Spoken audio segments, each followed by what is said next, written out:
금리 인하 이제 완전히 끝난 건지도 모르겠습니다. 새벽의 남자 김단태 왔고요. 나스닥 현재 1.3% 하락 중입니다.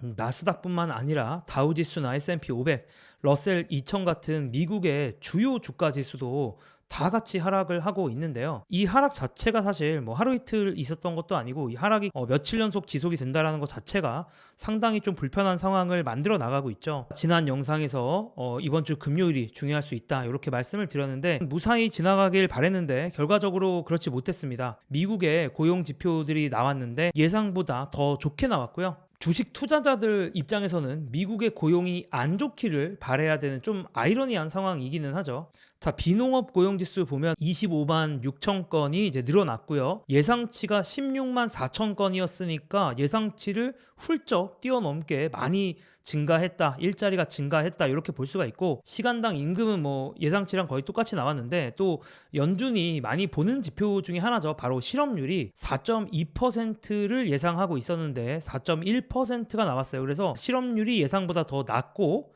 그 다음에 이제 고용이 더 예상보다 크다. 높다.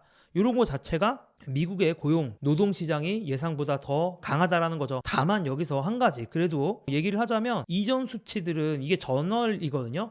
11월 수치는 원래 나왔던 것보다 낮게 나왔다라는 것 자체는 고용이 막 슈퍼파워 강하다라고까지 얘기하기에는 살짝 애매한 부분도 있다라고 말할 수 있을 것 같고요. 어쨌든 이번 달 지표가 나온 것 자체는 시장에서는 좀 충격으로 받아들이고 있습니다.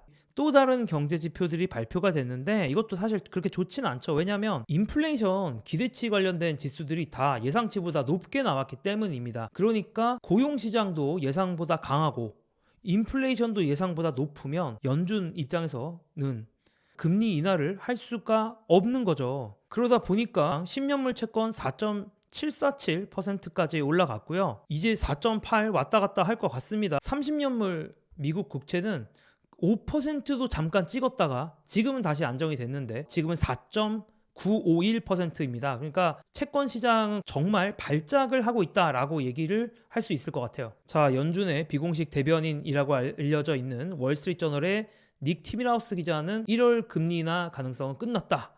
이렇게 아예 리포트를 썼고 사실 이제 이 반응들이 좀 몇 가지 반응들이 충격이었는데 일단 골드만삭스를 보면 골드만삭스는 올해 금리 인하를 2번 할 것이다. 이제 기존 예상은 3번이었는데 2번 할 것이다. 이렇게 줄였어요. 그래서 금리 인하 이 개수를 좀 줄였고 사실 가장 충격적이었던 건 바로 뱅크 오브 아메리카의 리포트였습니다. 사실상 이게 최후의 일격을 날렸다. 막타를 쳤다. 이번 보고서가 막타를 쳤다. 뭐에 막타를 쳤냐? 금리 인하의 가능성에 대해서 막타를 쳤다. 그러니까 금리 인하 올해 없을 것 같다. 이렇게 얘기를 하고 있습니다. 금리 인하 사이클이 끝났다라는 거죠. 올해 금리 인하 끝난 것도 끝난 건데 금리 인하 사이클 자체가 끝난 거고 더군다나 인플레이션도 이제 목표치보다 더 높은 상황인데다가 약간 인플레이션 내려오는 것도 좀 잘 안 되는 상황인데 여기에 또 인플레이션은 업사이드 리스크까지 생겨버렸으니까 금리 인하 없을 거다라는 거죠. 그 외에도 투자은행들 보면 JP모건도 금리 인하 2회로 축소시켰고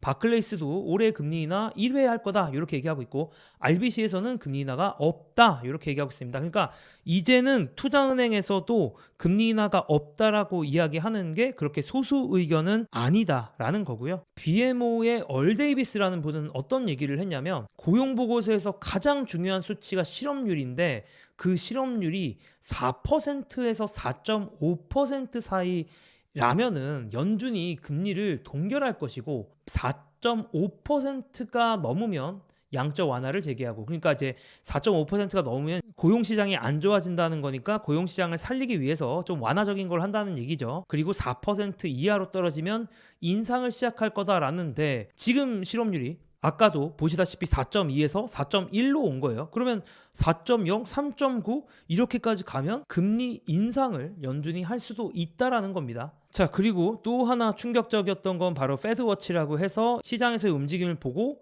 시장 참여자들이 생각하는 올해 금리 인하 확률 이런 것들을 이제 계산을 하는 사이트인데요.